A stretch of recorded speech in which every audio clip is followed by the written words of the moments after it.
trataremos do texto do livro do Peter Hall, A Cidade das Torres, a radiosa cidade corbusiana, Paris, Chandigarh, Brasília, Londres, St. Louis, 1920 e 1970.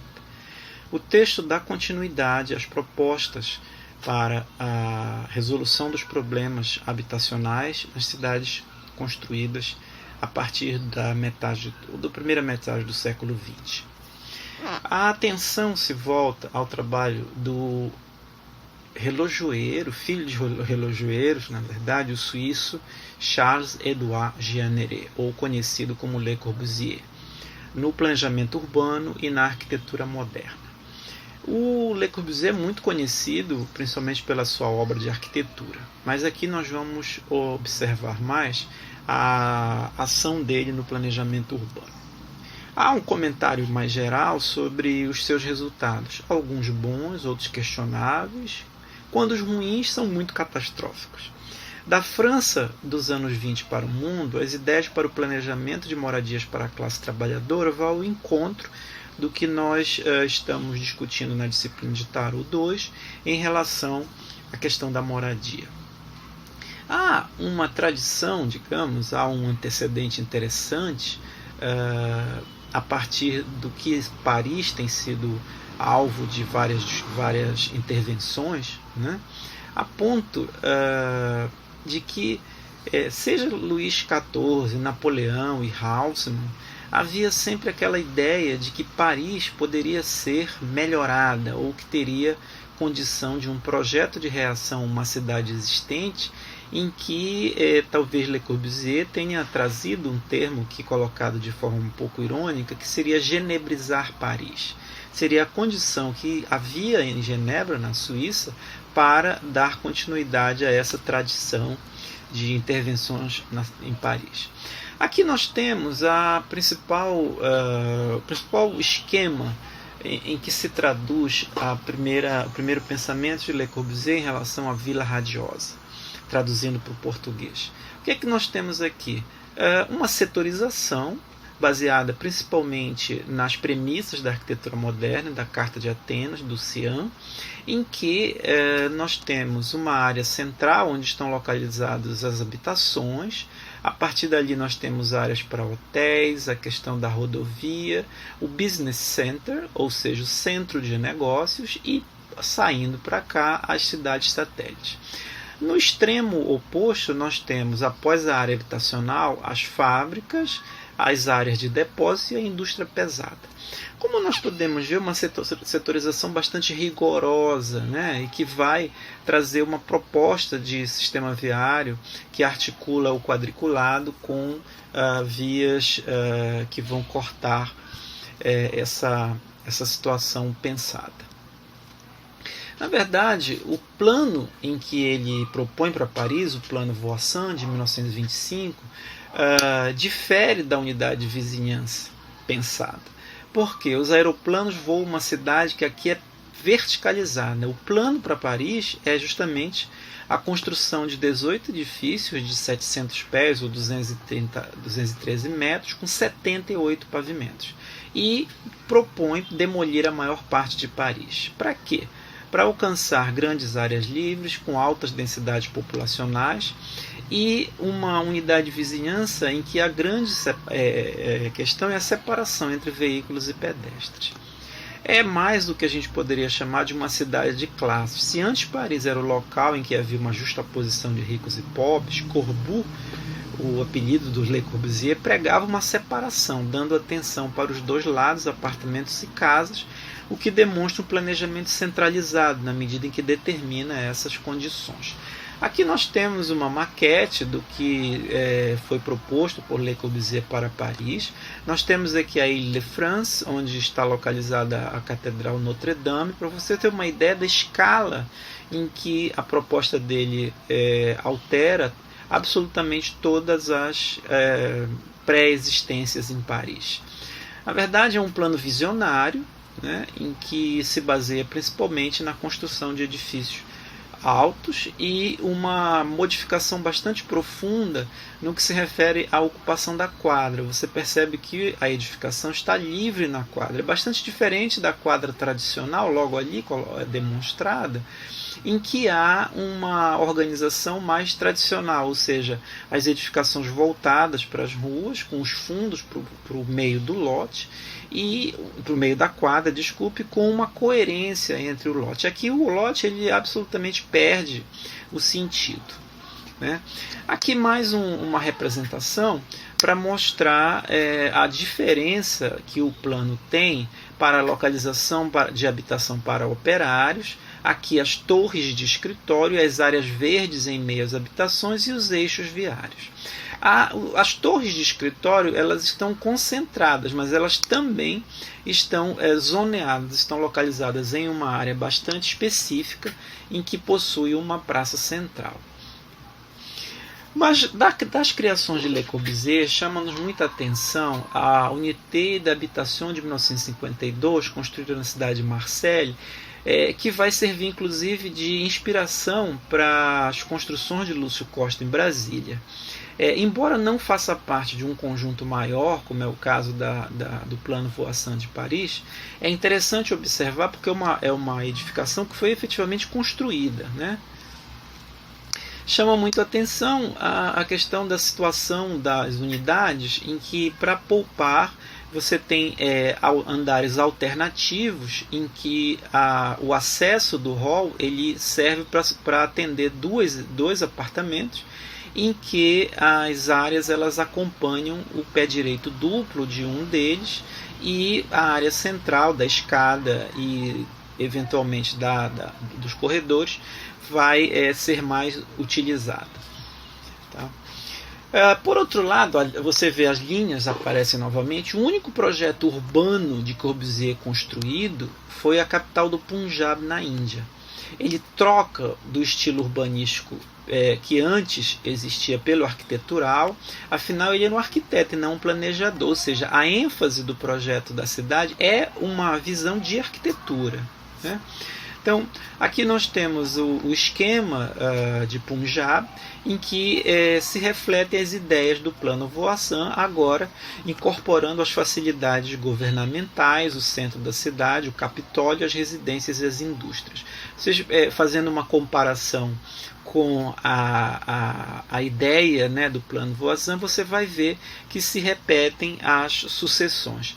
É bastante interessante aqui, no caso, a modulação, que já vai servir como elemento para a arquitetura, e a localização dos prédios mais significativos, ou que vão marcar o plano da cidade como um todo. São vários espaços, alguns deles com um espaço semi-privado no interior ou nas proximidades das edificações, de tal maneira que a arquitetura e o urbano se encontram integrados.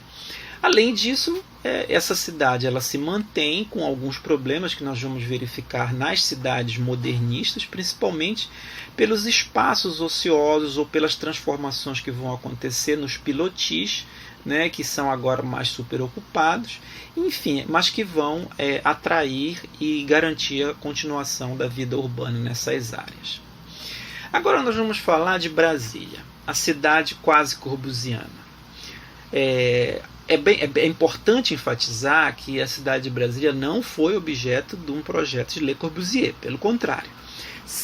O projeto do arquiteto Lúcio Costa é objeto também de um concurso nacional em que Lúcio Costa obtém o primeiro lugar. É importante marcar que sempre houve no Brasil uma tradição política de fazerem obras públicas suntuosas em prazos quase que absolutamente impossíveis. Brasília foi a apoteose. Como eu falei, foi um concurso e que o projeto de Lúcio Costa, feito à mão em cartolinas, que caiu no gosto do júri, principalmente pela sua grandiosidade. Novamente, seguindo a tradição corbusiana, é uma cidade de arquitetos e não exatamente de planejadores urbanos. Por que isso? Porque há uma ênfase muito grande nas edificações marcando o espaço. Para Peter Hall é um triunfo administrativo, onde não há eficiência administrativa, os cronogramas respeitados ou são raramente cumpridos, mas que a partir de um custo absolutamente desconhecido consegue inaugurar Brasília com vários prédios ainda na casca, como se diz, apenas com a estrutura.